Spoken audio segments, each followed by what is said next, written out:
वतन के नवाही गांव करतारपुर के मेहनत कश इफ्तिखार हुसैन ने अहले इलाका के हमरा एहतजाज करते हुए बताया कि उसने अपनी बेटी मरियम बीबी की शादी 37 SP के रिहायशी नासर अली से 7 माह कबल की थी। शादी के बाद इल्म हुआ कि उसका दामाद मंशियात का आदी है और दीगर औरतों से उसके नाजायज ताल्लुकात हैं। आए रोज इसकी बेटी को तशद्दुद का निशाना बनाता। वक़ुआ के रोज उसकी बेटी ने नाजायज ताल्लुकात से अपने शोहर को मना किया तो मुलजिम ने तैश में आकर मशरूब में केमिकल मिलाकर पिला दिया, जिससे मेरी बेटी दम तोड़ गई, जिस पर पुलिस ने मुकदमा तो दर्ज कर लिया मगर मुलजिमान की गिरफ्तारी अमल में न लाई जा सकी, जिस पर अहले इलाका ने एहतजाज करते हुए वज़ीर आला Punjab, IG Punjab, RPO Sahiwal, DPO Pakpattan से मुलजिमान की गिरफ्तारी का मुतालबा किया।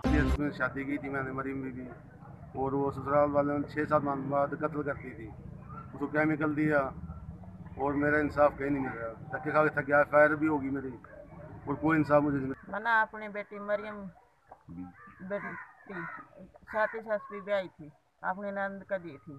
उन्हें उसके अच्छा सलूक नहीं करा, मारते कूटते थे उसके साथ। उसका आदमी गंदा था, उन्हें जान से मेरी बेटी कत्ल कर दी। अभी तक उसे मुलजमों को गिरफ्तार नहीं करी है। हमारी गवर्नमेंट ऑफ पंजाब से अपील है कि मुलजमान को फौरी गिरफ्तार करके कैफरे किरदार तक पहुंचाया जाए।